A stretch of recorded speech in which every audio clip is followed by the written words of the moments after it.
राधे राधे दोस्तों, आज हम आपको सुनाएंगे एक दुष्ट बहू की कहानी जो हाथ में जो भी चीज मिलती उसे ही अपनी बूढ़ी सास को मार देती थी।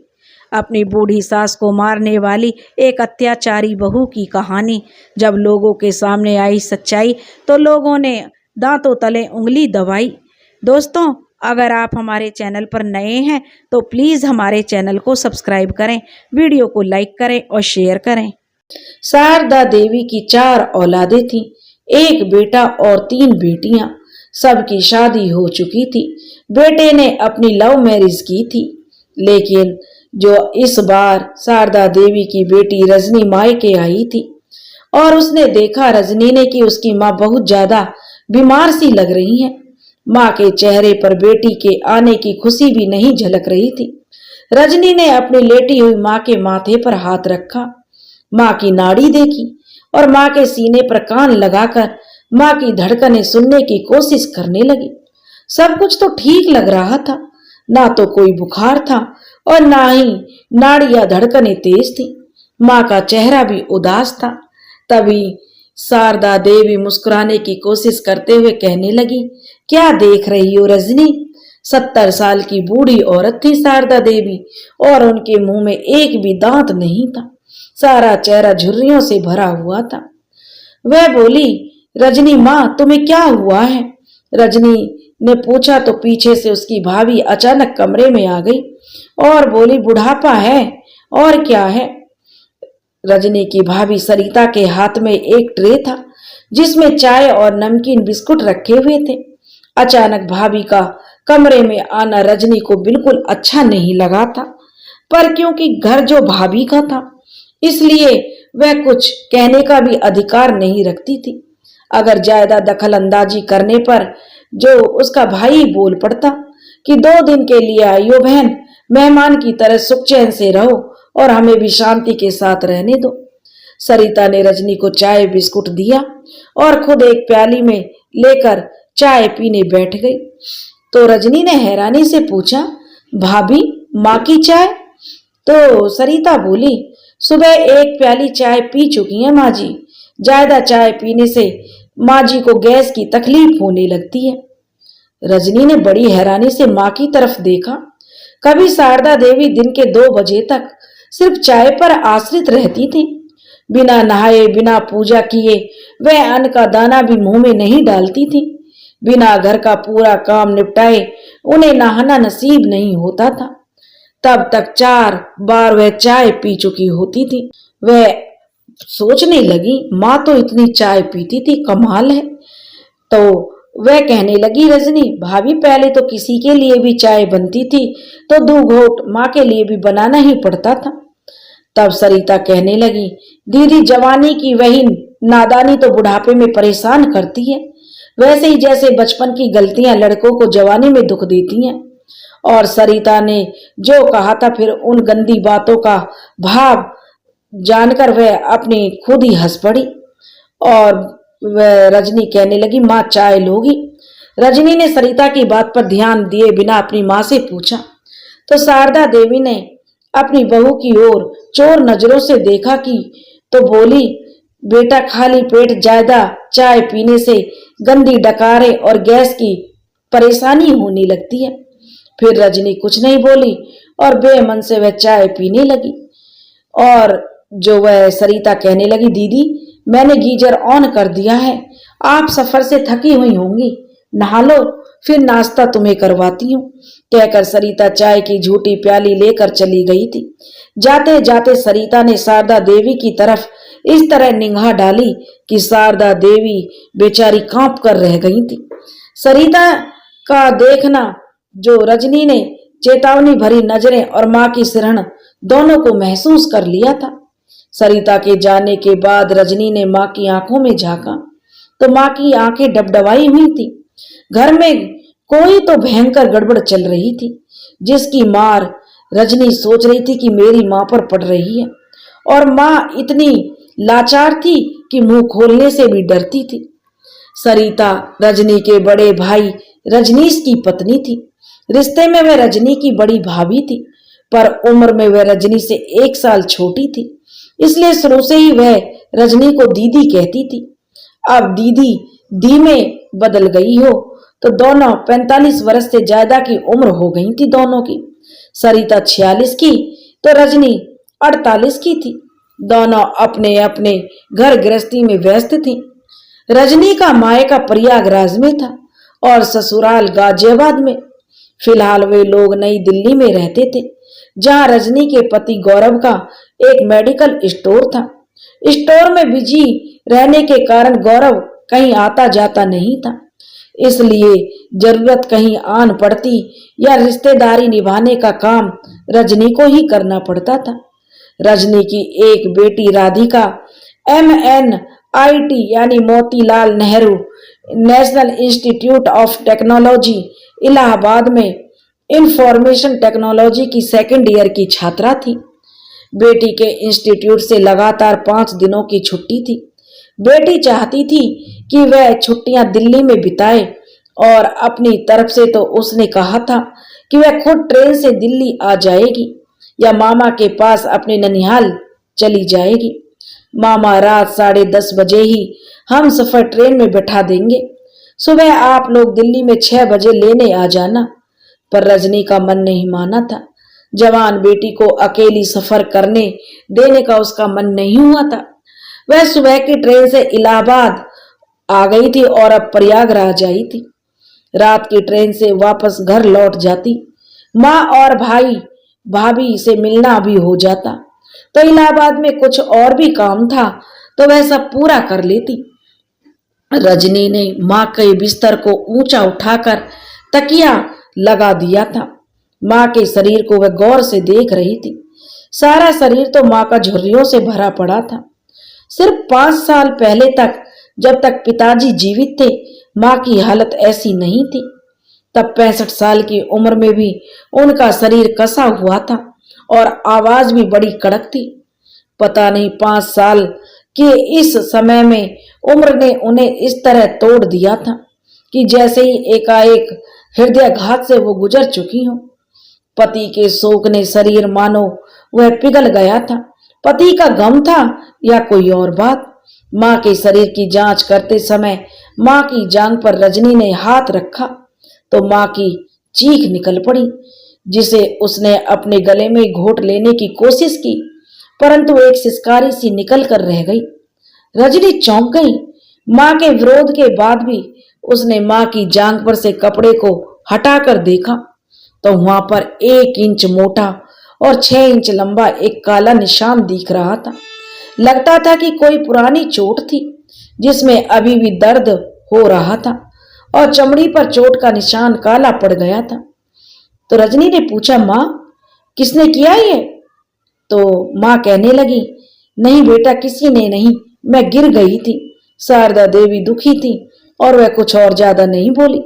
रजनी बोली, माँ कोई दवा गोली या इलाज कुछ लिया कि नहीं? तो शारदा देवी बोली, बेटी हड्डी वड्डी नहीं टूटी थी, रजनीश ने पेन किलर दे दिया था तो आराम हो गया था। वो तो मुझे दिख रहा है, रजनी कहने लगी। कितना आराम मिला है तुम्हें? रजनी ने एकदम ताना मारते हुए कहा था और फिर नहाने के लिए चली गई। नाश्ते के दौरान रजनी बोली, भाभी माँ के पैर पर चोट लगी हुई है, उसे किसी डॉक्टर को तो दिखा देती। तभी सरिता बोली, रजनी दी आपके भाई साहब इतना नहीं कमाते कि जरा जरा सी चोट पर डॉक्टरों की लंबी लंबी लाइन में लगकर मोटी मोटी फीस भर सकें। आपके यहाँ क्या है, जीजा जी तो 2 रुपए की गोली 20 रुपया में आराम से बेच लेते हैं। रुपयों की बाढ़ आती है आपके घर में, हमारे यहाँ नहीं आती है। तो रजनी कहने लगी, अगर मैं माँ का इलाज करवा दूं तो सरिता बोली, आप चाहें तो आप इन्हें अपने साथ दिल्ली लेती जाइए, इतनी सी चोट का एम्स में इलाज करवा दीजिए। हम गरीब भुक्कड़ लोग हैं, हमारे घर में ढंग से खाना भी नहीं है। वहां आप इलाज करवाइए, अम्मा को राज रानी बनाकर रखिए, कौन रोकता है आपको? दी आपका क्या है, आपके 2 बच्चे हैं। राधिका की लाखों की पैकेज वाली नौकरी 2 साल बाद कन्फर्म है। बेटा अभी छोटा है, शायद 9वीं क्लास में है, उसका भी कुछ ना कुछ हो ही जाएगा। एक हम हैं, किराने की हमारी छोटी सी दुकान है, घर भी मुश्किल से चलता है। गरीब आदमी के घर बच्चे भी ज्यादा ही होते हैं। 3-3 बच्चों का पेट भरना, स्कूल की फीस, ट्यूशन की फीस, ऊपर से कोई ना कोई मेहमान भी आ ही टपकता है। कहाँ से करवाऊं अम्मा जी की ऐसी चोटों का इलाज? दी, आपके भैया डॉक्टर के यहाँ लाइन में लगेंगे तो दुकान कौन खोलेंगे? रजनी का मन तो भाभी की बातों से कड़वाहट से भर गया। आलू के पराठे जो बहुत ही स्वादिष्ट बने हुए थे, उसे रजनी ने बेस्वाद वे लगने लगे थे। किसी तरह वह मन मारकर बचे हुए पराठों को अपने गले से नीचे उतारने लगी। रजनी की खुद की भी मजबूरी थी। दिल्ली जैसे शहर में 2 कमरों के मकान का किराया भी कोई कम नहीं होता था। पति पत्नी के कब्जे में बेडरूम होता था और 9वीं कक्षा में पढ़ने वाला बेटा ड्राइंग रूम कहें या हॉल कहें, लड़के का स्टडी रूम, बेडरूम उस पर कब्जा किए हुए था। राधिका के दिल्ली पहुंचने के बाद पति गौरव को बेटे के साथ रूम शेयर करना पड़ता था। ऐसी हालत में वह माँ को कहाँ रखती, कहाँ सुलाती? खुद के घर में ही कलह शुरू हो जाता। कहते हैं कि दिल्ली वालों का दिल बहुत बड़ा होता है। दिल तो बड़ा होता है दिल्ली में, मगर घर तो छोटा ही होता है। मन में करवाहट भरकर रजनी घर से बाहर निकल रही थी कि पीछे से उसकी सरिता भाभी भुनभुनाते हुए अपनी भाभी की आवाज उसके कानों में पड़ी। मेहमान बनकर आई हो, मेहमान ही रहो, खामा खा मेरे बसे बसाए घर में दखल अंदाजी करने की कोशिश न करो। रजनी बेचारी खून का घूंट पीकर रह गई थी। रजनी के जाने के 10 मिनट बाद सरिता झाड़ू लेकर शारदा देवी के कमरे में पहुंची। बेचारी बुढ़िया के चेहरे पर डर की परछाइयां साफ दिखने लगी थी। सरिता कहने लगी, क्यों रे बुढ़िया, बेटी को देखकर घर की बुराई करती है? याद है ना, एक बार तेरी इसी लाडली के खसम को अंदर करवाया था मैंने। सरिता शारदा देवी के करीब पहुंची। सास के जो जांग पर चोट का निशान था, फिर उस चोट पर झाड़ू को टेकती हुई बोली, लगाऊं एक बार फिर या यहीं पर? तो बूढ़ी बेचारी दुख से जो करा उठी, बोली, नहीं नहीं सरिता बहू। वह कहने लगी कि नहीं नहीं क्या? सरिता जो अब उस बूढ़ी की नकल उतारती रही।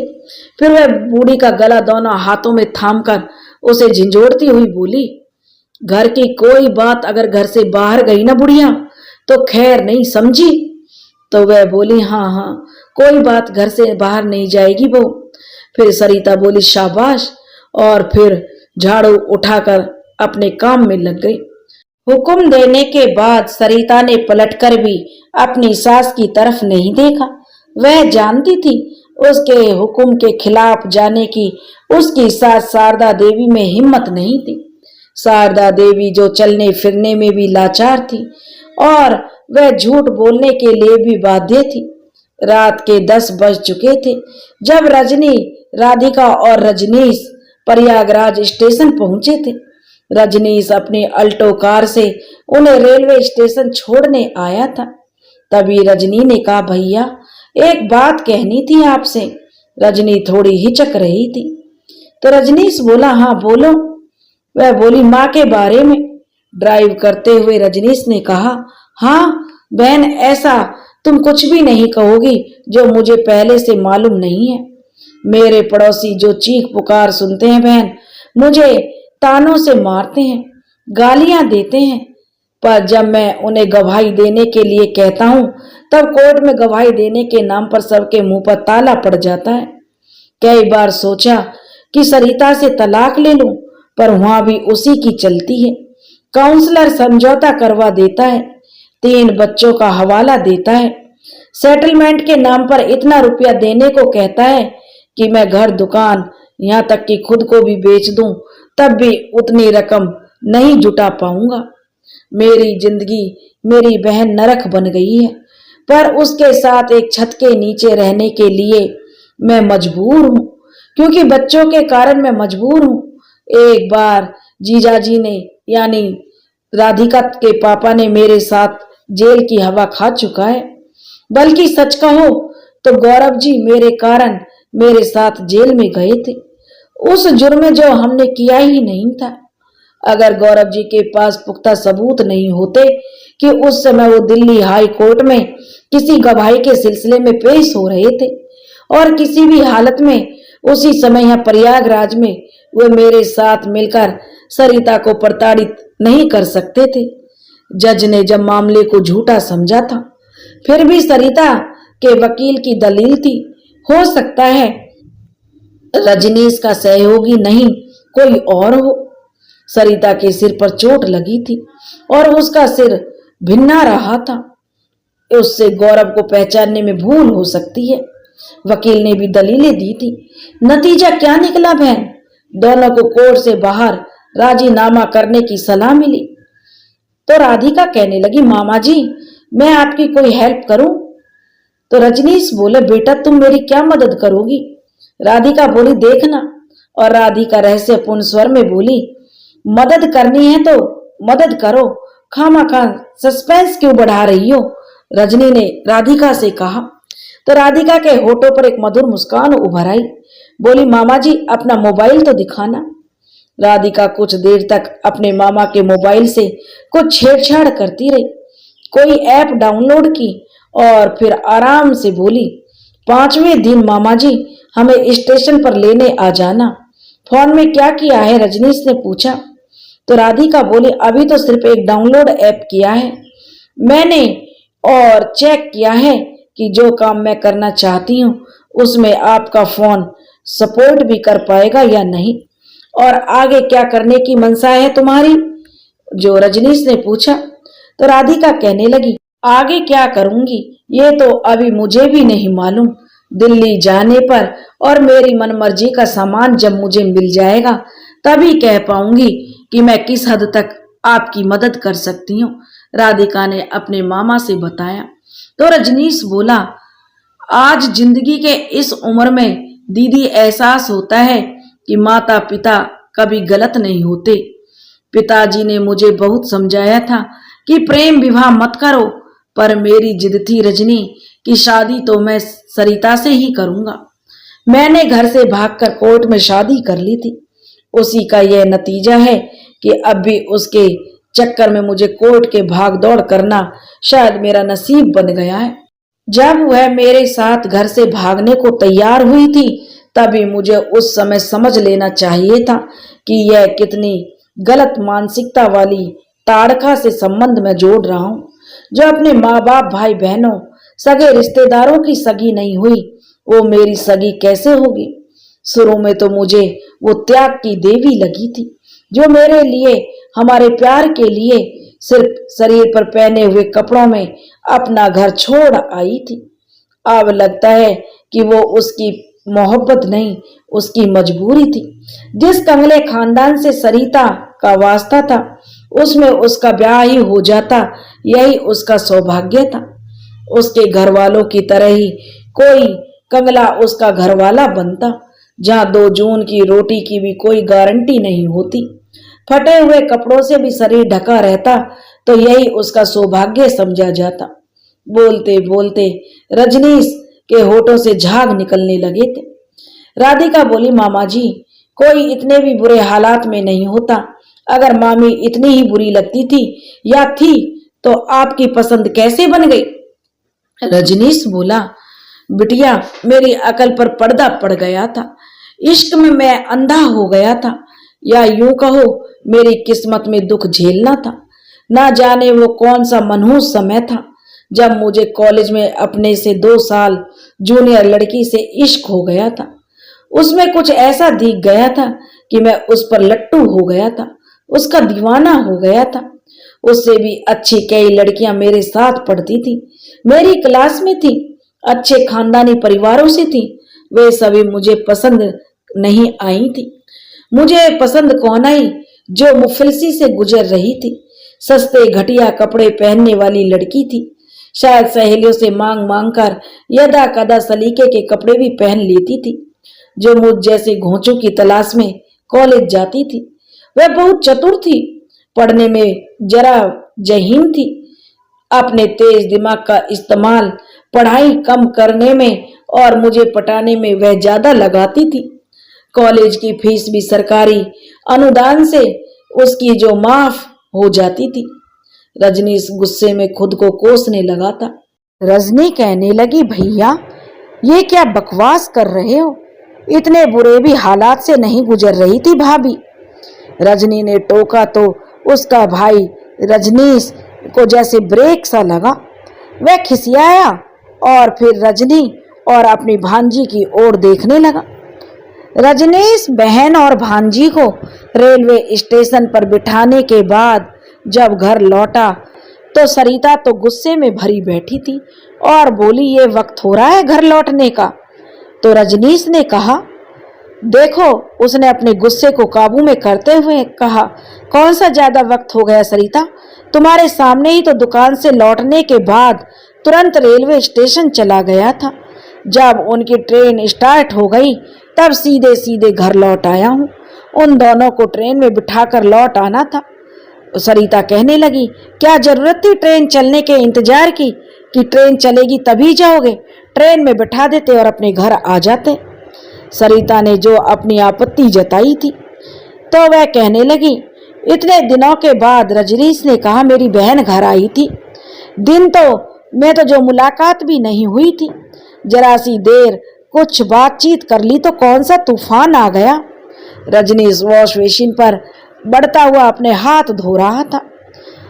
तब सरिता कहने लगी, जब से राधिका यहाँ इंजीनियरिंग की पढ़ाई पढ़ रही है तब से चौथा मौका है जब रजनी दीदी यहाँ आई हैं।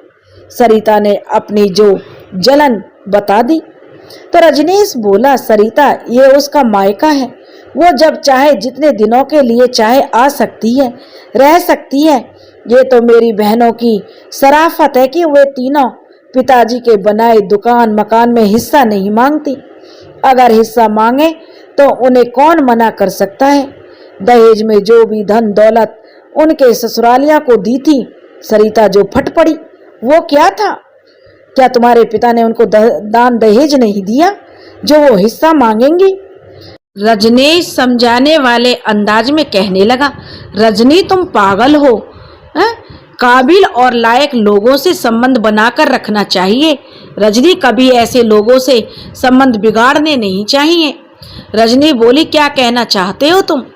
तो रजनीश बोला, देखो रजनी, हम भी बाल बच्चेदार हैं, हमारे बच्चे भी पढ़े लिखें किसी काबिल बने, ये कैसे होगा? मानो या न मानो रजनी, राधिका देश के गिने चुने प्रतिष्ठित कॉलेजों में से एक की छात्रा है। अगर हमारे बच्चों को भी सही दिशा निर्देश मिलेंगे, कोई अच्छे तरीके से गाइड करेगा, तो क्या पता हमारे बच्चे भी बड़े होकर इससे भी अच्छे कॉलेज में एडमिशन पा सकें। सरिता पति की बातों से सहमत तो नहीं थी। सास का बिस्तर ठीक करते हुए सरिता को कुछ पैसे दिखाई दिए। उसने वो रुपए तकिया के नीचे से उठाए तो पूरे 4,000 थे। सरिता ने उन्हें गिना, पूरे 4,000 रुपए बुढ़िया के पास कहाँ से आए? शरीर की अमालत जो सुबह से उसे सता रही थी, क्रोध में बदलते उसे देर नहीं लगी। उसे तो प्रचंड रूप से क्रोध आ गया जब शारदा देवी ने बाथरूम से बाहर निकली और बताया कि ये 4,000 रुपए रजनी ने उन्हें इलाज के लिए दिए हैं। तो सरिता तमकती हुई दनाती हुई अपने पति रजनीश के पास पहुंची। रजनीश दुकान से संबंधित लिखा पढ़ी का कोई काम कर रहा था। सरिता ने 500 के 8 नोट खाता बही पर इस तरह जोर से पटके मानो ताश के पत्ते पटक रही हो। रजनीश ने चौंक कर सरिता की ओर देखा तो सरिता कहने लगी, देख लो अपनी बहन की करतूत। अब क्या कर दिया मेरी बहन ने? रजनीश ने पूछा। तो सरिता कहने लगी, जब आती है हमारी बेइज्जती ही करके जाती है। रजनीश कहने लगा, देखो सरिता, पहेलियां मत बुझाओ, मुझे बहुत काम है। कोई बात है तो साफ साफ कहो, नहीं तो मुझे काम करने दो। सरिता कहने लगी, तुम्हारी बहन ने माँ के इलाज के लिए 4,000 रुपए माँ जी को दिए हैं, जैसे हम पैसों के अभाव में माँ जी का इलाज नहीं करवा रहे थे। सरिता ने इस तरह कहा कि रजनीश को भी अपनी बहन पर गुस्सा आया। फिर 2 पल सोचकर बोला, अगले हफ्ते राधिका आ रही है, उसे ये रुपए वापस कर देना, हमें उनकी सहायता की कोई जरूरत नहीं है।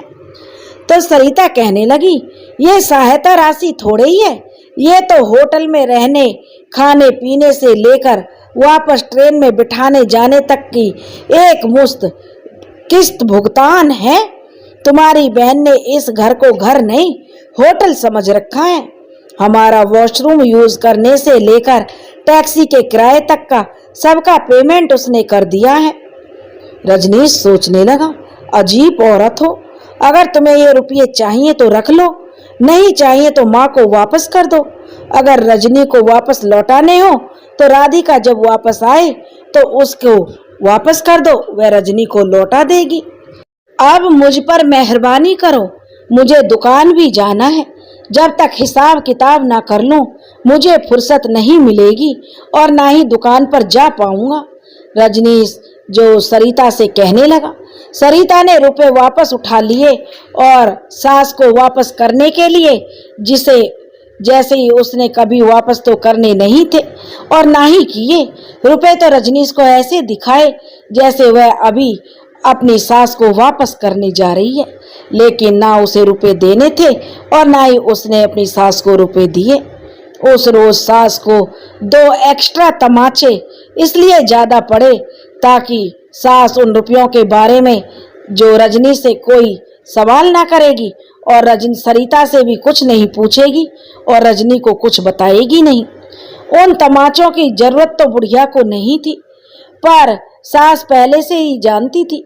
ये रुपए तो उसी समय जब्त हो गए थे जब सरिता की निगाह उन रुपयों पर पड़ी थी। रजनीश और सरिता ने विजातीय प्रेम विवाह किया था। वो अलग अलग जात के थे। सरिता जहां रूपवती थी, फिगर फिल्मी जो हीरोइनों के जैसा था, पढ़ने में तेज थी और बोलने में भी हाजिर जवाब थी, वहीं रजनीश उनके सामने धनवान था, देखने में स्मार्ट था। रजनीश हीरो होंडा से जो कॉलेज जाता था, उन दिनों हीरो होंडा का जबरदस्त क्रेज था। वह अच्छे कपड़े पहनता था, जेब में नोटों की मोटी गड्डी रखता था, जिसे यदा कदा दोस्तों के बीच खर्च भले ही कम करता था पर झलकाता बहुत था। दोनों के पास एक दूसरे को प्रभावित और आकर्षित करने की आवश्यक यंत्र उपलब्ध थे। 2-4 मुलाकातों के बाद दोनों को लगने लगा था कि वो एक दूसरे के लिए ही बने हैं। We are made for each other. विरोध दोनों के परिवार के द्वारा किया जा रहा था, पर सरिता के परिवार के द्वारा विरोध का कारण जहां सिर्फ वर्ण व्यवस्था था, जाति का मामला था, वहीं रजनीश के परिवार के पास वजह ही वजह थी। रजनीश 3 बहनों का इकलौता भाई था। वह भाई बहनों में सबसे बड़ा था। कहा जाता है बड़ा भाई पिता के समान होता है, पर यह ऐसा बड़ा भाई था जिसके कारण बहनों के विवाह में अड़चन आने वाली थी। उन दिनों प्रेम विवाह का मतलब सिनेमा और साहित्य में मनोरंजन मात्र था। समाज में जो गिने चुने लोग प्रेम विवाह कर रहे थे, उन्हें समाज उसकी स्वीकृति नहीं देता था। स्वीकृति मिल भी जाती थी तो बहुत देर से मिलती थी। सरिता के पिता की आय बहुत कम थी। बड़ी मुश्किल से उनके घर का गुजारा चलता था।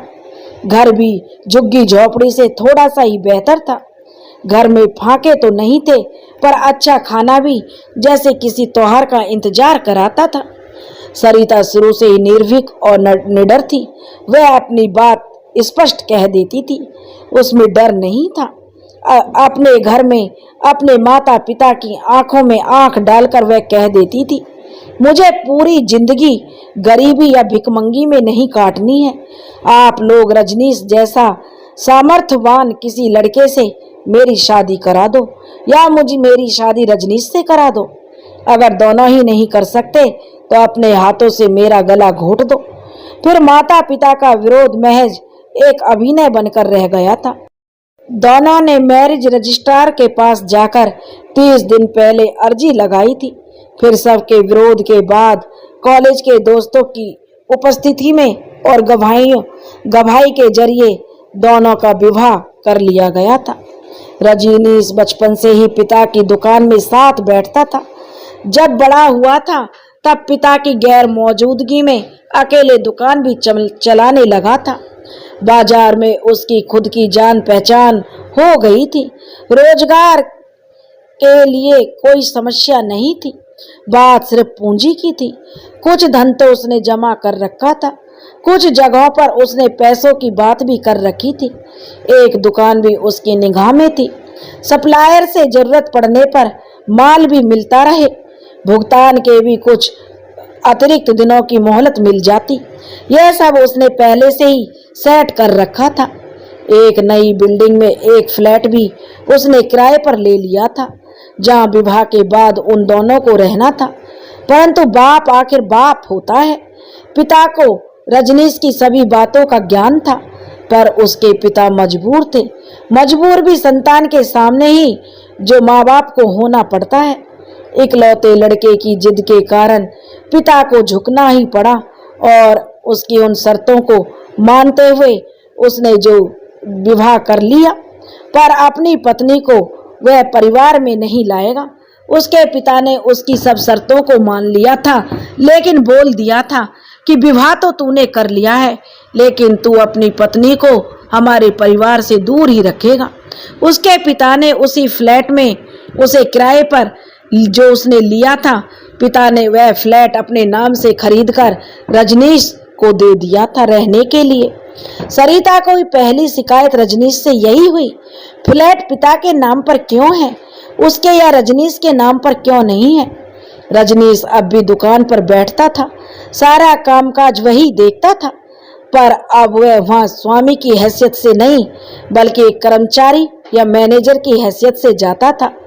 पिता से उसे उतना ही वेतन मिल जाता था कि उसका खर्चा आसानी से चल जाता था, पर मालिक होने का सुख तब तक उसके हिस्से में नहीं आया जब तक उसके पिता बनवारी लाल बंसल जीवित रहे थे। हालांकि बाद में सरिता को फ्लैट से वर्तमान घर में आने का सौभाग्य छोटी ननंद की शादी हो जाने के बाद ही मिल गया था। कारण भी था दहेज की मांग।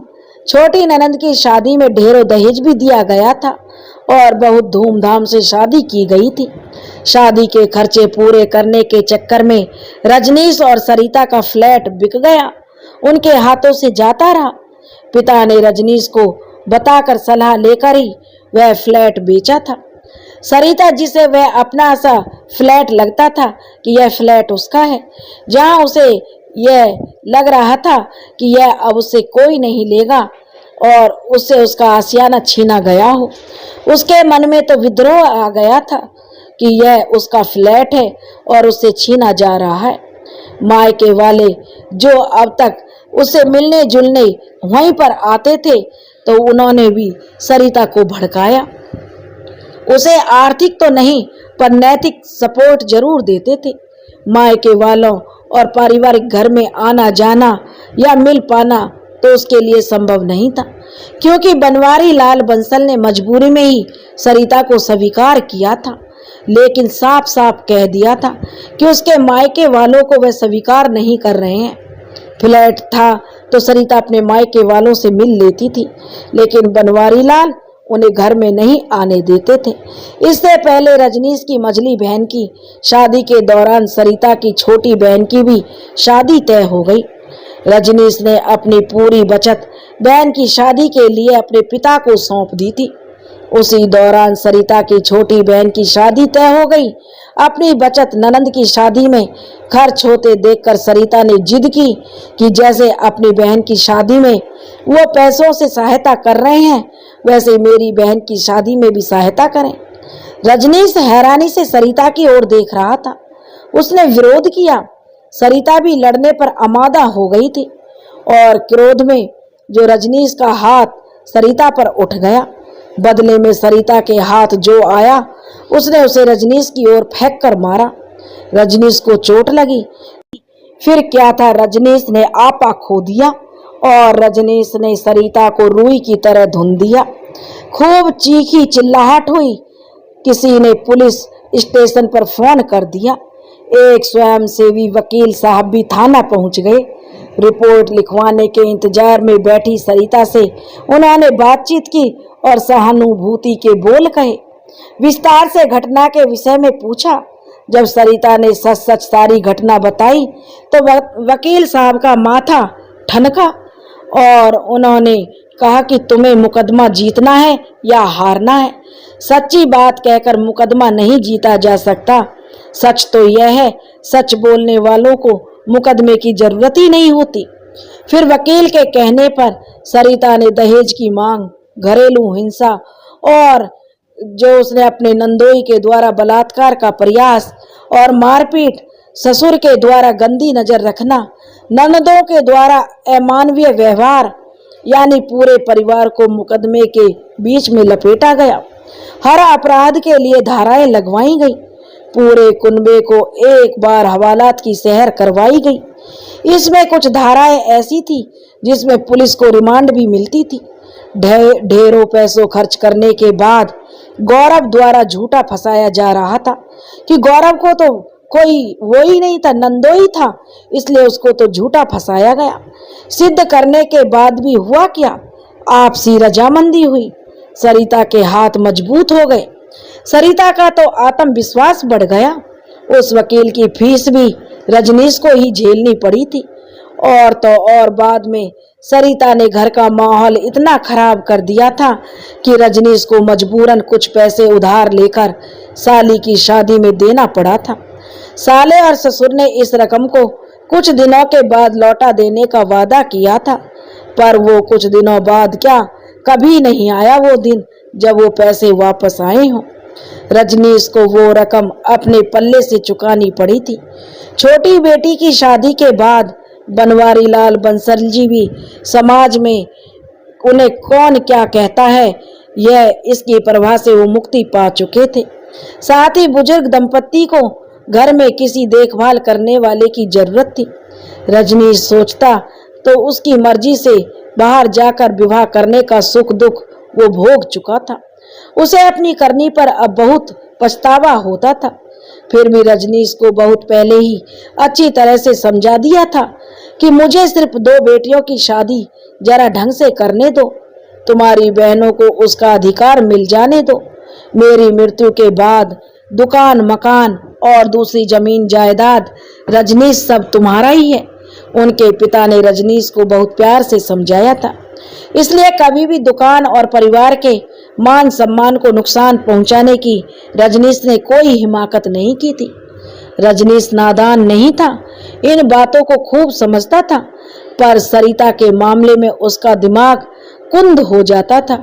वह बाद में सरिता से भी उसका मोह भंग हुआ, पर तब तक बड़ी बेटी का जन्म हो चुका था। उन दिनों वो फ्लैट में रहते थे। उस समय प्रसव के दौरान और बाद में भी ससुराल की तरफ से आर्थिक मदद की गई थी। शारीरिक मदद सरिता को उसके मायके से मिली थी। कुछ समय बाद 2 बच्चे, एक बेटी और एक बेटा और पैदा हो गए।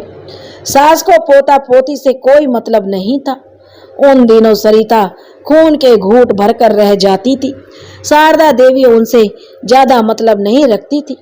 बाद में जब फ्लैट बिक गया और रजनीश और सरिता को पारिवारिक घर में रहने का मौका मिला, तब भी सास का रवैया सरिता के प्रति रूखा ही था। वह बहू के साथ मारपीट तो नहीं करती थी, कर भी नहीं सकती थी। बहू ने पूरे परिवार को जेल की हवा खवा के ये मैसेज तो दे दिया था कि मुझसे पंगा मत लेना, पर स्त्री सुलभ कुढ़न से प्रेरित शारदा देवी जब तब छोटे खानदान की है, भुक्कड़ फैमिली की है जैसी बातें सरिता को सुनाने से बाज नहीं आती थी। महिलाओं में मेनोपॉज की उम्र बहुत ही संक्रमण काल जैसी होती है। बहुत से शारीरिक और मानसिक परिवर्तन होते हैं। सामाजिक रुतबा भी बदल जाता है। अब बहू कहलाने की उम्र तो सास की नहीं थी और वह परिपक्व सास बनने जितना अनुभव भी नहीं था। शारदा देवी अपनी नादानियों से सरिता के मन में अपने प्रति विष भर रही थी, नफरत पैदा कर रही थी। जब तक ससुर जी जीवित थे तब तक तो सरिता सब बर्दाश्त करती रही, और जब वो नहीं रहे असहाय होने पर ज्यादा से ज्यादा सरिता अपने सास के साथ बहस कर लेती थी। पर ससुर की मृत्यु के बाद सरिता निर्भीक हो गई। अब उसे किसी भी बात का डर नहीं था। तब तक उसके खुद के बच्चे भी बड़े हो रहे थे, जरूरत पड़ने पर माँ की सहायता कर सकते थे। बहुत से बच्चे अपनी माँ के कहने में रहते थे, और फिर सास से जो झड़प हुई तो नजारा ही अलग था। मोहल्ले में तू तुकार हुई और फिर बहस शुरू हो गई। शारदा देवी ने धक्का देना चाहा तो सरिता ने सिर्फ सास को धक्का देकर गिरा दिया, बल्कि लात जूते से थोड़ी सी पूजा भी अपनी सास की कर दी। उस रोज रजनीश जब रात को दुकान से लौट कर आया तब शारदा देवी ने सरिता की शिकायत करनी चाहिए। राजेश, जो माता पिता से पहले ही भरा पड़ा था, उस दिन बरस पड़ा और बोला, माँ, मैंने मेरी जिंदगी में सिर्फ एक गलती की है कि मैंने मेरी पसंद की लड़की से शादी कर ली। पर पता नहीं दुनिया को फर्क पड़ा या नहीं, पर मेरे घर वालों को तो जैसे कयामत आ गई। वो तो शुक्र है कि मैं घर का इकलौता बेटा था, नहीं तो मुझे घर से निकाल फेंका होता बाबूजी की मजबूरी थी कि वो मुझे दूर नहीं भगा सकते थे। अगर 2 बेटे होते तो शायद मुझे घर में घुसने भी नहीं देते, क्योंकि मैं इकलौता था तो माँ बाप की मजबूरी बन गई। नहीं तो सिर्फ घर में ही नहीं, अपनी जिंदगी से भी तुम लोग मुझे दूर कर देते। मैं अपनी दुकान में अपना ही नौकर बनकर रह गया। अब बाबूजी से मुक्ति मिली है तो माँ मुझे तलने के लिए तैयार हो गई है। माँ कहने लगी, बेटा, माँ तो आखिर माँ होती है। बेटा माँ की आखिरी उम्मीद था। उस रात शारदा देवी को अनुभव हो गया कि अब वक्त बदल गया है। शारदा देवी, उसका राजपाट जा चुका है। सरिता के व्यवहार के कारण तीनों बेटियां और दामाद वैसे ही नहीं आते थे। शारदा देवी का मनोबल एक बार टूटा तो फिर कभी नहीं जुड़ा। रात को सोने से पहले रजनीश ने सरिता को समझाया कि माँ से उलझा मत कर, मकान दुकान सब कुछ माँ के नाम है। अगर वह कोर्ट में खड़ी हो गई तब हम सड़क पर आने में हमें देर नहीं लगेगी। पति की समझाइश का सरिता पर कोई फर्क नहीं पड़ा। एक बार शारदा देवी की पिटाई शुरू हुई तो मौसम बेमौसम बरसात की तरह कभी भी होने लगी। पहले लात घूंसों से, फिर जूते चप्पलों से, और बाद में जो हाथ लग जाए उससे। एक बार तो बेटे के क्रिकेट के बल्ले से बेटे की जो दादी की पिटाई हुई थी। और सरिता के व्यवहार के कारण तीनों बेटियां ने तो आना ही बंद कर रखा था। उधर ट्रेन स्टार्ट हो गई थी। राधिका अपनी माँ रजनी से पूछने लगी, मम्मी, नानी के घर चलें क्या? क्या हो रहा है, क्या चल रहा है? तो रजनी कहने लगी, कुछ भी चल रहा हो उससे तुम्हें कोई मतलब नहीं। तुम यहाँ पढ़ाई के सिलसिले में आई हो, बस अपनी पढ़ाई पूरी करो और अपने करियर पर ध्यान दो। तुम्हारा मामा वही झेल रहा है जिसके वह काबिल है। उस समय जब मामा दीवाना बनकर घर में बगावत कर रहा था, पिताजी ने, माँ ने, मैंने और तुम्हारी दोनों मौसियों ने कितना उसे समझाया था, कितना उससे रिक्वेस्ट की थी कि उस चुड़ैल के चक्कर में ना पड़े। पर उस समय हम सभी गलत थे, सिर्फ तुम्हारा मामा सही था। और तेरा मामा सच्ची मोहब्बत का अंजाम अब देख रहा है कि क्या होता है। अब उसने अपनी आंखों से सब देख लिया है। उन दिनों मुझसे छोटी बहन की शादी की बातचीत चल रही थी। तेरे मामा की हरकतों के कारण लगभग तय हो चुकी शादी की बातचीत खटाई में पड़ गई थी। लड़के वाले 4 दिन बाद तेरी मौसी को देखने आ रहे थे। जैसे उन्होंने तेरे मामा के इंटरकास्ट कोर्ट मैरिज के बारे में सुना तो उन्होंने प्रयागराज आने से मना कर दिया। मिडिलमैन, जो बीच का जो बिचौलिया था, जो दोनों और रिश्ते की कड़ियां जोड़ रहे थे, उन्हें लड़के वालों ने खबर भिजवाई कि वे नहीं आ रहे हैं। कारण पूछने पर बताया, जिस घर का लड़का इतना मर्यादाहीन हो उस घर से संबंध जोड़ना उन्हें बिल्कुल मंजूर नहीं था। जब भाई के ये गुण हैं तो बहन भी इन गुणों से अछूती नहीं रही होगी। मेरी दोनों बहनों के विवाह में काफी दिक्कत आई थी। उन दिनों पूरा परिवार ही समाज के लिए अपेक्षित हो गया था। बेटियों का विवाह हैसियत से ज्यादा दान दहेज देने की बात कहने के बाद भी जब तय नहीं हो रहा था, तब उन दिनों माँ और बाबूजी अक्सर भैया भाभी को कोसने लगते थे। कारण पूछने पर बताया गया था, जिस घर का लड़का मर्यादाहीन है तो उनसे क्या उम्मीद लगाई जाए। वो भैया भाभी को कोसते, भाभी उन्हीं दिनों को जो अपने दिमाग में बैठा कर रखी है, और अब वो माँ को, जो कि माँ का शरीर अब साथ नहीं देता है, उसका बुढ़ापा है और वह अपने काम करने में असमर्थ है, तो भाभी उसी चीज का बदला माँ से ले रही है। बाबूजी के जाने के बाद माँ अपना दिमागी संतुलन भी खो चुकी है। अब भाभी उन दिनों का बदला निकाल रही है। राधिका कहने लगी, माँ, पापा और मामा को जेल क्यों हुई थी, कैसे हुई थी? रजनी कुछ कहती उससे पहले ही दो यात्री उस कूपे में आ गए थे। जरूर वे किसी दूसरे कोच में बैठे हुए थे। जब टीटीई ने उन्हें सही कोच के बारे में बताया होगा, तब वे लोग अपनी सीट पर आ गए थे। अजनबी लोगों के बीच अपने परिवार के बारे में चर्चा करना किसी भी स्थिति में उचित नहीं था।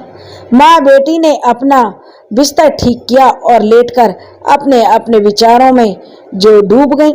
माँ अपनी माँ के भविष्य के बारे में चिंतित थी और बेटी सबूत जुटाने के लिए जरूरी उपकरणों के बारे में सोच रही थी। 5 दिन के बाद जब राधिका दिल्ली से प्रयागराज लौटी, तब उसके बैग में उसकी जरूरत की सभी सामग्री मौजूद थी। वह शाम 5:30 बजे प्रयागराज रेलवे स्टेशन पर नॉर्थ ईस्ट एक्सप्रेस से प्रयागराज स्टेशन पर पहुंची थी। राधिका की मां रजनी इस बार भी राधिका को छोड़ने प्रयागराज आना चाहती थी, पर खुद राधिका की जिद थी कि उसे आत्मनिर्भर कब बनने दोगी? आप हर जगह मेरे साथ चलोगी तो मैं कैसे आत्मनिर्भर बनूंगी?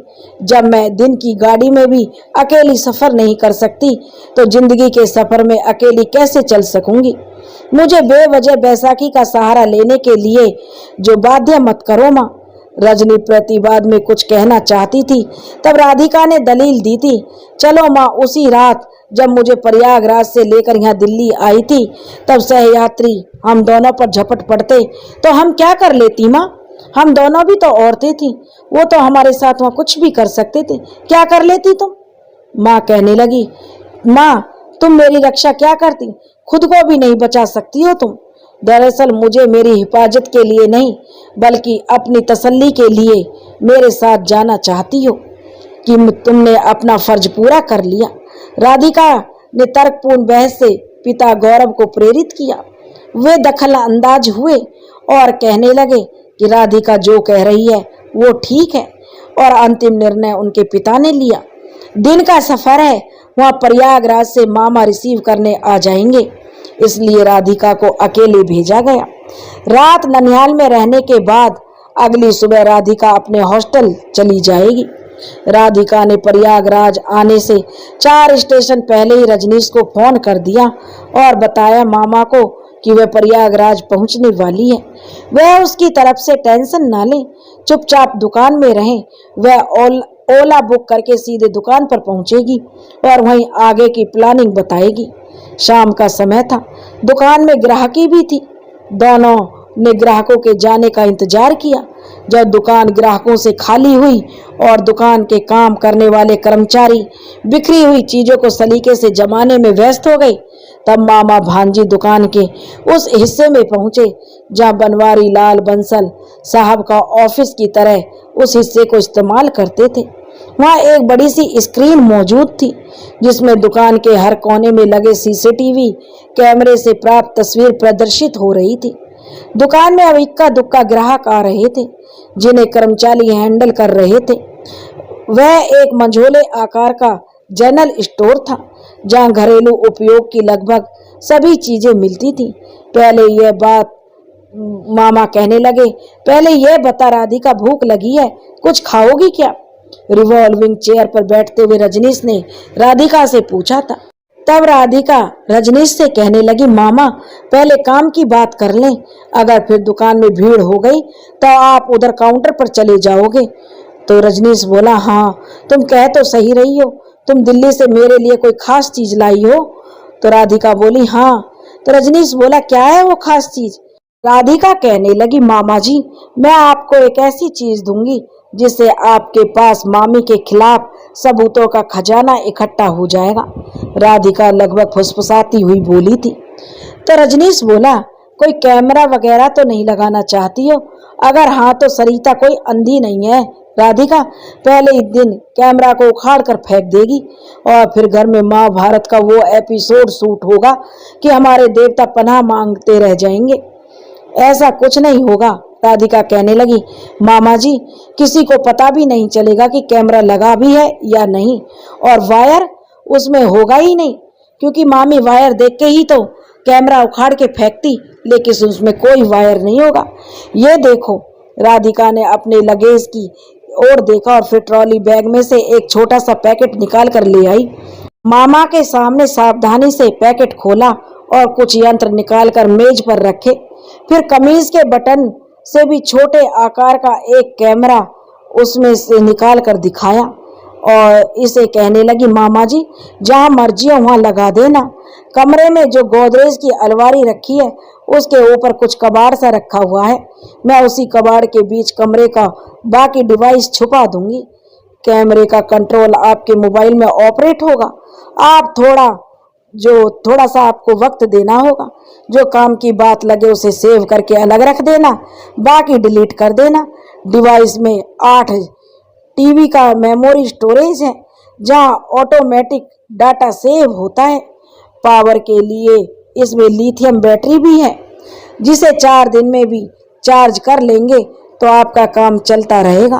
बिना किसी को पता चले ये चार्ज होगा कैसे? रजनीश बोला, तो किसी बल्ब या ट्यूबलाइट के कनेक्शन में इसे चार्ज करने की भी व्यवस्था कर दूंगी मामा जी। रिकॉर्डेड वीडियो डिवाइस के स्टोरेज में सेव होगा, आपके मोबाइल स्क्रीन पर प्ले होगा। आप चाहें तो अपने मोबाइल में सेव कर सकते हैं। साथ ही बैटरी और स्टोरेज काफ़ी देर तक काम कर सकते हैं। इसके लिए मामी के चेहरे का फोटो लेकर सेंसर से भी कनेक्ट कर दूंगी। जैसे ही मामी कमरे में आएगी रिकॉर्डिंग शुरू हो जाएगी और मामी की गैर मौजूदगी के 2 मिनट बाद कैमरा बंद हो जाएगा, जिसे 4 दिन में भी चार्ज कर लेंगे। सिर्फ 15 मिनट में जो आपको इन सब का ऑपरेट कैसे करते हैं उसे मैं आपको बता देती हूँ। फिर वाकई अगले 15 मिनट में रजनीश ने एक NIT इंफॉर्मेशन टेक्नोलॉजी की दक्ष छात्रा के सानिध्य में किसी प्रोफेशनल की तरह कैमरा ऑपरेट कर रहा था।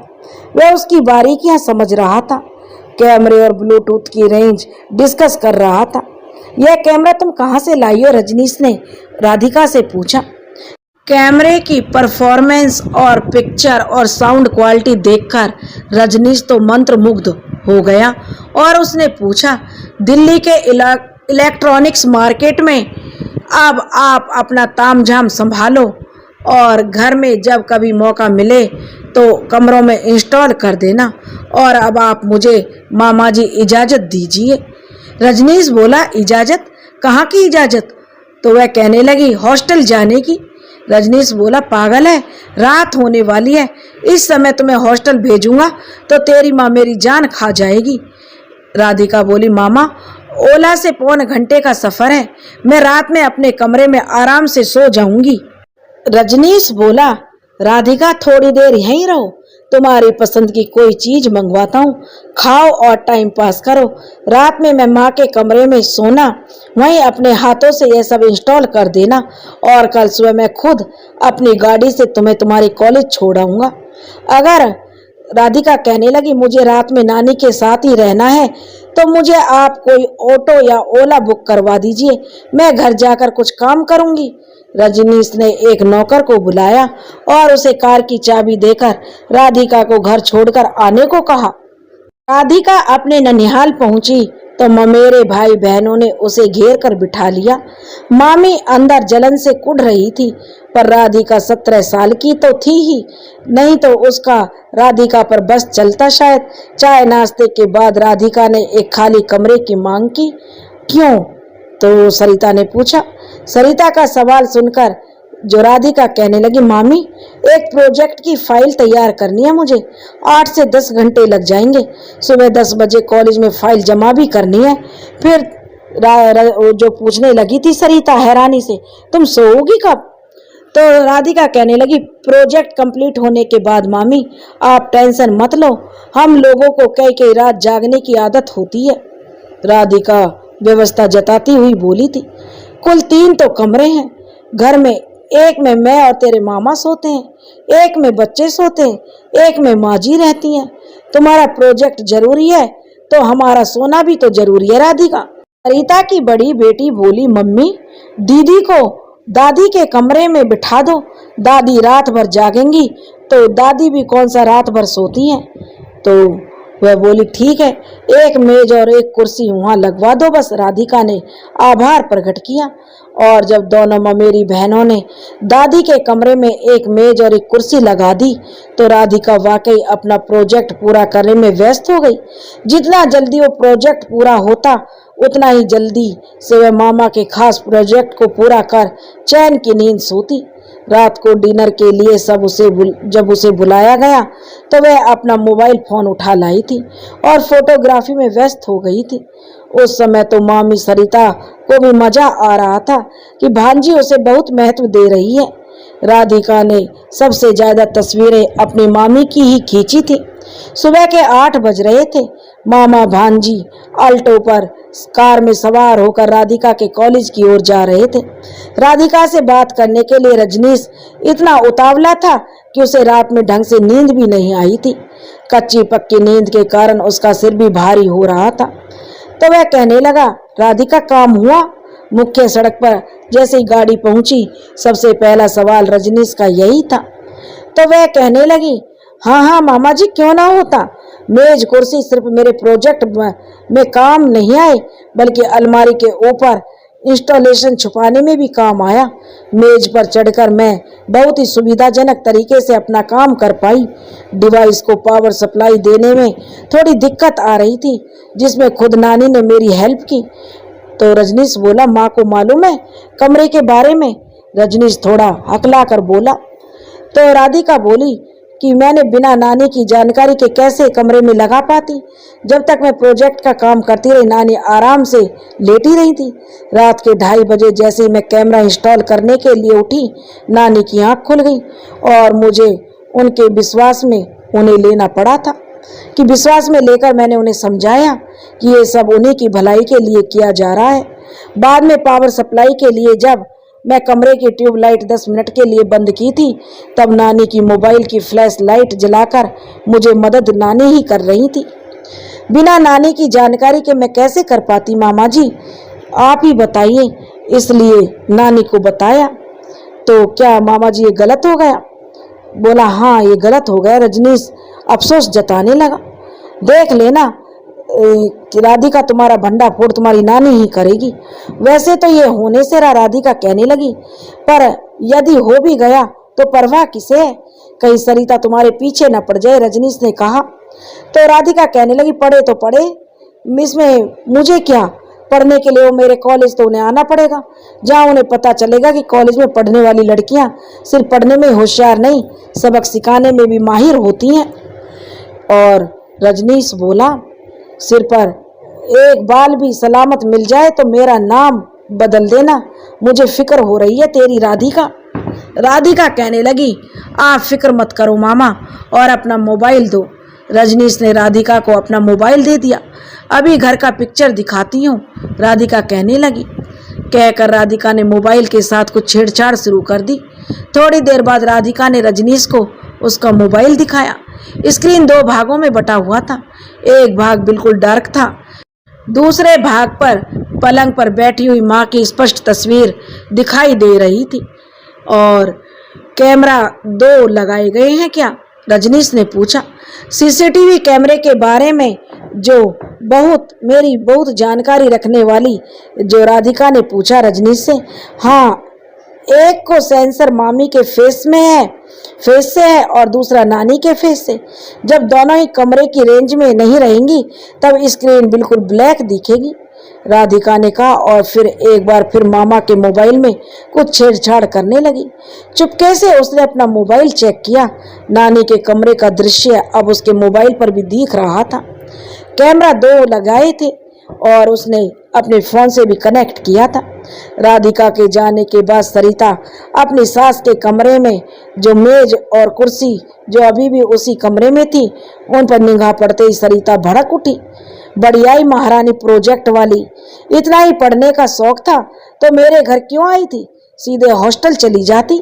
भुनभुनाती हुई सरिता पहले कुर्सी और फिर मेज कमरे से निकालकर उन्हें उनकी सही जगह पर पहुंचाने लगी। शारदा देवी खामोश रहना ही उसने उचित समझा था। एक तो राधिका द्वारा दिया गया ज्ञान से वह आश्वस्त थी कि जल्दी उनके दिन बदलने वाले हैं।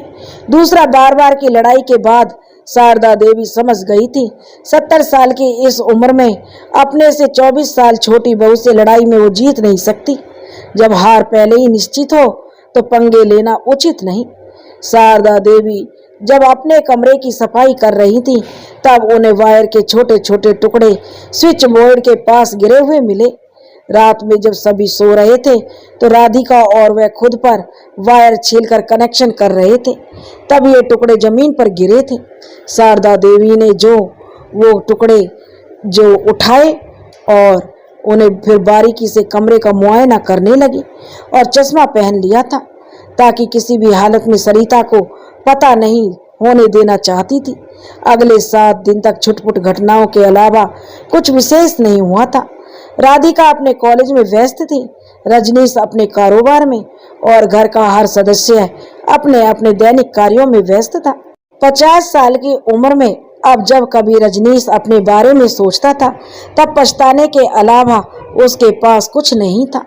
जब कभी बड़ी हो रही बेटियों के भविष्य या उनके बारे में विचार करता था तब उसे समझ आता था कि क्यों उसके पिता इस विजातीय विवाह के खिलाफ थे, क्यों पिता उसकी बहनों के विवाह तक उसे अपने पारिवारिक घर से दूर रखे हुए थे।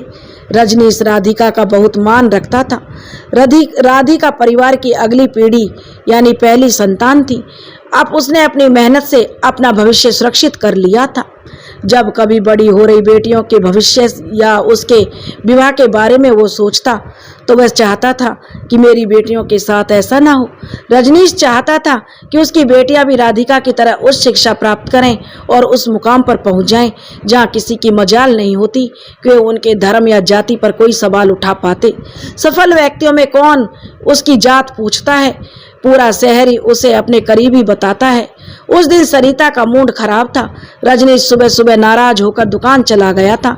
हुआ ये था कि सुबह सुबह सप्लायर का ट्रक आने वाला था। रजनीश ने 7 दिन पहले ही जो 2 लाख रुपए जो रखने के लिए उसको सरिता को दिए थे। पैसों की जरूरत कब है ये बताया नहीं था। कल शाम को सरिता का भाई सिर्फ 2 दिन के लिए 20,000 रुपये मांगकर उधार ले गया था। उसने वादा किया था वेतन मिलते ही सबसे पहले वो 20,000 रुपये लौटाने आएगा। यह कोई नई बात नहीं थी।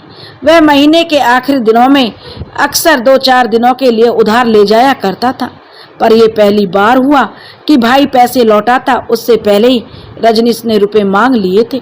व्यापारी के घर में नगद रुपए रहना कोई बड़ी बात नहीं है। आड़े वक्त कब जरूरत पड़ जाए किसे मालूम होता है। रजनीश ने एटीएम से पैसे निकालकर सप्लायर को तो दे दिए, पर बात यह हुई कि रजनीश का कहना था कि तुमने सरिता से कहा कि तुमने मुझे पूछना भी जरूरी नहीं समझा, और सरिता कह रही थी क्या मेरी औकात 20,000 रुपये की भी नहीं है। बेटा, रजनीश भूखा प्यासा दुकान चला गया था, इसलिए शारदा देवी थोड़ी गुस्सा थी। वह भुनभुनाने के अलावा कर भी क्या सकती थी। और इसी दरमियान सरिता शारदा देवी के लिए नाश्ता लेकर आई थी। नाश्ता देखकर शारदा देवी भड़की। जिसे खिलाकर भेजना था उसे तो नाराज करके भेज दिया। तुम्हें खाना है तो खा, नहीं तो दिन भर भूखी छोड़ दूंगी, सरिता अपनी सास से कहने लगी। संगीता गुस्से में बोली थी और पलंग पर बैठी शारदा देवी के सामने बदतमीजी से नाश्ते की प्लेट इस तरह पटक कर रख दी थी जैसे फेंक कर दी हो। शारदा देवी को भी गुस्सा आ गया। वह कहने लगी लौट जा, और वह जो सरिता पर व्यंग करती हुई बोली बुढ़ापा आ गया है, खुद की बेटी ससुराल जाने की उम्र हो गई है और अभी तक मायके का मोह नहीं छूट रहा तेरा सरिता। सुबह से भरी पड़ी सरिता का संयम का बांध टूट गया, बिफर पड़ी वो, और फिर शारदा देवी पर कयामत बनकर टूट पड़ी। नाश्ते का प्लेट अब जमीन की धूल चाट रहा था। पहले लात घूंसों से जमकर शारदा देवी की पिटाई की। शारदा देवी को भी गुस्सा आ गया था, लेकिन कर क्या सकती थी।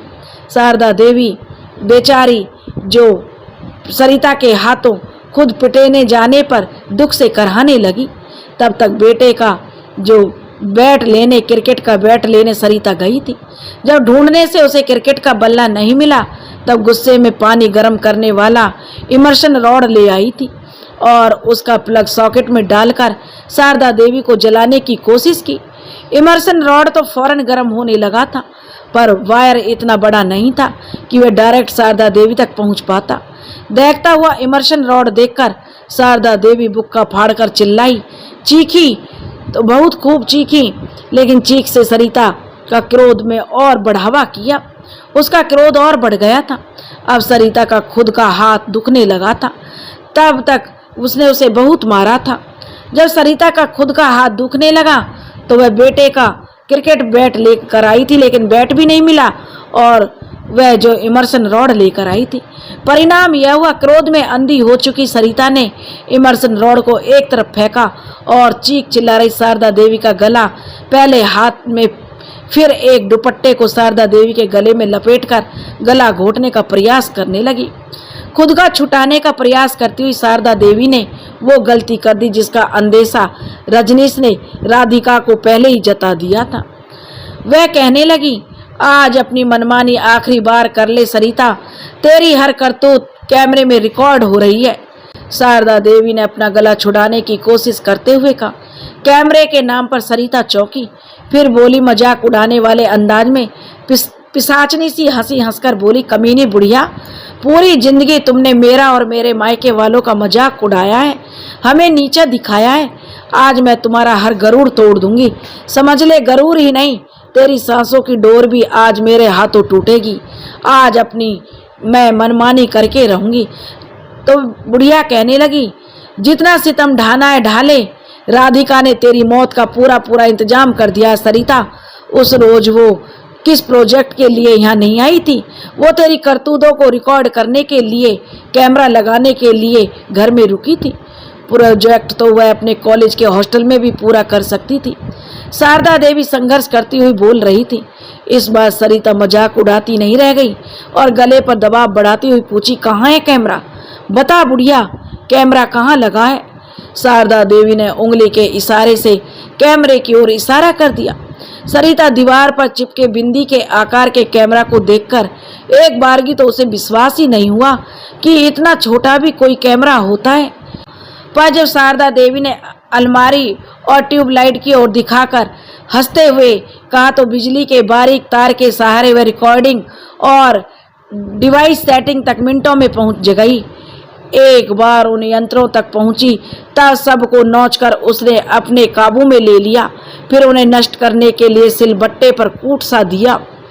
अपनी समझ से उस डिवाइस को नष्ट करने के बाद सरिता का क्रोध एक बार फिर अपने जो जलाल पर पहुंच चुका था। वह उसी सिलबट्टे को उठाकर शारदा देवी के कमरे में आई। इससे पहले कि जमीन पर गिरी पड़ी सुबक रही शारदा देवी का सिर भारी सिलबट्टे से कुचलकर वह शारदा देवी की ई लीला समाप्त कर पाती। शारदा देवी की हृदय विदारक चीखें सुनकर पहुंचे लोगों में से कुछ लोग आगे बढ़े और फिर कई बलिष्ठ हाथों ने सरिता को दबोच लिया था। आनन फानन में फोन करके पुलिस और रजनीश को बुलाया गया। पहले रजनीश फिर पुलिस घटनास्थल पर पहुंचे। शारदा देवी लगभग बेहोशी की हालत में जमीन पर पड़ी हुई थी और सरिता वहीं जमीन पर बैठी हुई घायल शेरनी की तरह सामने खड़े पड़ोसियों पर गुर्रा रही थी। कमरे में सिलबट्टा एक और पड़ा हुआ था और अलमारी के ऊपर रखा हर चीज कमरे के फर्श पर बिखरी पड़ी थी। रजनीश भागता भागता दुकान से घर लौटा था। घर में पहुंचते ही कैमरे और उसके डिवाइस के अंजाम से बेखबर हो चुका था। डिवाइस के टुकड़े सिलबट्टे वाली जगह पर बिखरे हुए थे। रजनीश ने उन्हें उठाया और एक और रख दिया। डिवाइस में अगर कुछ रिकॉर्ड हुआ भी था तो उसे अब रिकवर करना आसान नहीं था। पुलिस आई और शारदा देवी को अस्पताल और सरिता को हवालात ले गई। रजनीश मूर्ख दर्शक बना हुआ था। उसे तो कुछ समझ नहीं आ रहा था वह करे तो क्या करे। माँ तो मृत्यु शैया पर थी और पत्नी उम्र कैद की राह में। डिवाइस के टुकड़े सिलवट्टे वाली जगह पर बिखरे हुए थे। प्रत्यक्षदर्शियों के अनुसार पुलिस को बयान दिया गया कि सरिता को नहीं पकड़ते तो वह भारी सिलबट्टे से अपनी सास शारदा देवी का सिर कुचलकर उसे मार देती। रजनीश के तीनों बच्चे स्कूल से आ चुके थे। कभी वह अपने मोबाइल को देख रहा था तो कभी अपने बच्चों को। मोहल्ले के पत्रकार रजनीश से मिलना चाहते थे। रजनीश उनसे नहीं मिला तो पड़ोसियों के बयान लेकर अस्पताल में शारदा देवी का बयान लेने वो पहुंच रहे थे। और रजनीश ने ऐसे जुबान बंद कर ली थी मानो वह बचपन से बहरा गूंगा रहा हो। शारदा देवी की हालत गंभीर थी। उन्हें बहुत बुरी तरह से मारा पीटा गया था। पड़ोसियों ने ही राधिका की मां रजनी और दोनों मौसियों को फोन पर उनकी मां के साथ हुए हादसे की खबर कर दी थी। तीनों बहनें बहुत जल्दी और प्रयागराज पहुंचने की कोशिश में जुट गई थी।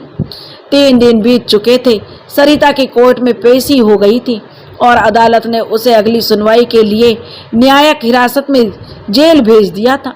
शारदा देवी ने पुलिस को अपना बयान रिकॉर्ड करवा दिया था और टीवी चैनल वालों ने पूरी घटनाक्रम के बारे में वह बयान दे चुकी थी। स्थानीय ही नहीं नेशनल नेचर पर भी बहू के द्वारा बूढ़ी सास पर जुल्म की कहानी लगातार चल रही थी। घर में रजनीश के तीनों बच्चे, तीनों बहनें और उनके पति मौजूद थे। 3 दिन बीत चुके थे। सरिता जो जेल में थी, राधिका परेशान थी कि टीवी पर सीसीटीवी फुटेज की बात क्यों नहीं हो रही है। टीवी वाले सिर्फ नानी के बयान को क्यों दिखा रहे हैं। मामी की क्रूरतापूर्ण वीडियो फुटेज क्यों नहीं दिखा रहे हैं। वह टीवी के हर न्यूज चैनल को बारी बारी चेक कर रही थी। किसी भी चैनल पर वो फुटेज नहीं दिखाए गए थे। मामा अपने वो फुटेज पुलिस को नहीं दिए थे क्या, राधिका ने पूछा। उत्कंठा से राधिका मरी जा रही थी। सोच रही थी आखिरकार वह मामा से पूछ ही लिया। तो उसके मामा ने पूछा कौन से फुटेज, और राधिका ने विस्तार से बताया तो सबकी निगाहें राजेश पर जा टिकी। राधिका परेशान थी कि मामा ऐसा व्यवहार क्यों कर रहे हैं। संगीता ने वो रिकॉर्डिंग सिलबट्टे कुचल कर नष्ट कर दिए थे। रजनीश राधिका से नजरें मिला पाने में ताव नहीं आ सका। राधिका कहने लगी मामा। राधिका हैरानी से चीख पड़ी। झूठ बोलते शर्म नहीं आती। असली अपराधी मामी नहीं आप जैसे लोग होते हैं जो बीवी को बचाने के लिए झूठ का सहारा लेते हैं। नष्ट होने से पहले डिवाइस में इतना फुटेज भेज दिया गया था कि मामी को उम्र कैद की सजा आराम से मिल जाए। डिवाइस के टूटने से पहले तक का फुटेज मेरे पास भी था। आपके मोबाइल को मैंने हैक कर रखा था और जो वीडियो आपके मोबाइल पर रिसीव होता था वो मेरे मोबाइल पर भी आता था। मैंने वो सभी वीडियोस पुलिस को और एक पत्रकार को भेज दिया है। मैं किसी अपराध का सबूत छिपाने में या अपराधी का साथ नहीं दे सकती। ये क्या कर दिया तुमने। जो रजनीश फपक पड़ा और राधिका से बोला ये तुमने क्या किया। अब ये तीनों बच्चों का क्या होगा। इन्हीं के कारण मैं वर्षों से उस जालिम औरत को झेल रहा था। तो वह कहने लगी बच्चे भी तो पल जाते हैं मामा, जिनका कोई नहीं होता वो भी तो पलते हैं। एक अपराधी माँ और कायर पिता के संरक्षण में पल रहे ये क्या बनेंगे भगवान ही जाने। राधिका ने कहा और जो काम उसने पहले नहीं किया था वो अब कर दिया। एक पत्रकार वाकई उसका परिचित था। राधिका ने उस पत्रकार को फुटेज भेज दिए जिसे वायरल होने से कोई नहीं रोक सकता था। महज वक्त की बात थी। अगले 4 घंटे में जो सरिता की क्रूरता लगभग हर चैनल पर चल रही थी जिसे दुनिया देख रही थी।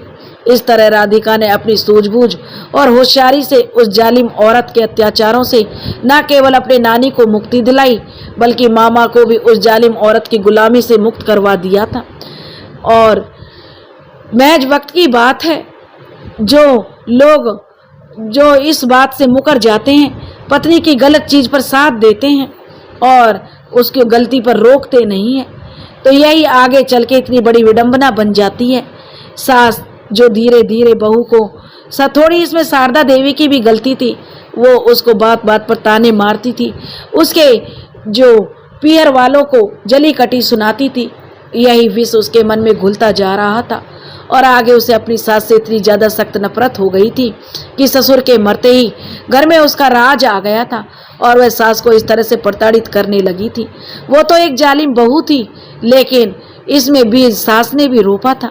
इसलिए समझदारी यही कहती है कि मिलजुल कर किसी से इतना उसको ना नीचा दिखाओ और ना ही उसके साथ इतना गलत व्यवहार करो कि वह कोई क्राइम करने के लिए भी जो उतावला हो जाए, वह अपनी ऊंच नीच और भावनाओं में सबको भूल जाए और वह ऐसे अपराधी किस्म का बन जाए। दोस्तों, अगर आपको यह कहानी पसंद आई हो तो प्लीज़ हमारे चैनल को सब्सक्राइब करें, वीडियो को लाइक करें और शेयर करें। राधे राधे।